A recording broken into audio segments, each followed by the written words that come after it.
Congrats on the movie. It's wonderful. And this is a set where I would want to be a fly on the wall so badly between Ben and George and Christopher Lloyd and Lily. Like, do you have that moment where you pick somebody's brain? Like you have that like, I just got to know about Back to the Future or something like that. Oh, well, I definitely was the fly on the wall. Just kind of, yeah, taking everything in and listening to everyone. I think it was especially fun to, listen to George and Ben talk about,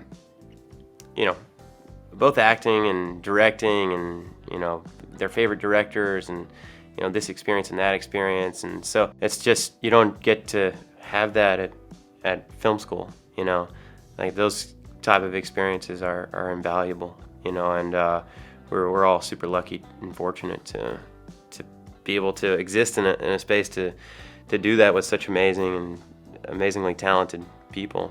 You've worked with the best of the best. What would you say about George Clooney's directing style? Like, what makes that unique to you? I think what makes him unique is that he's an actor-director, and he is not always, the dynamic and the way he directs is very nuanced and very unique to him. I've never had the experience that I had with George with another filmmaker, and I think that's partly because a lot of times he's directing you through an actor's perspective, and it becomes really fun.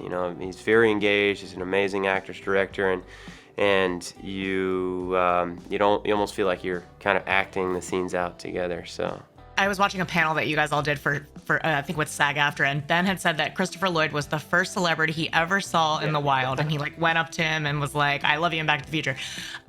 Who was yours? Do you have a moment where you're like, "This is the first person I ever saw and I ever went up to and needed to say hi"?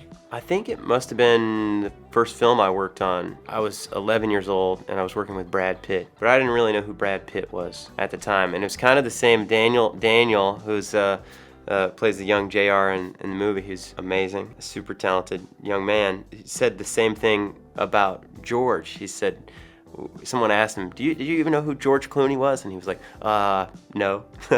So I guess generation to generation, it changes. I actually remember being like 13 or 14 years old at the premiere of Tree of Life, and Ben was there, and I remember standing there and listening to Ben and Brad Pitt talk about what it was like to work with Terry Malick. So I kind of vividly remember that.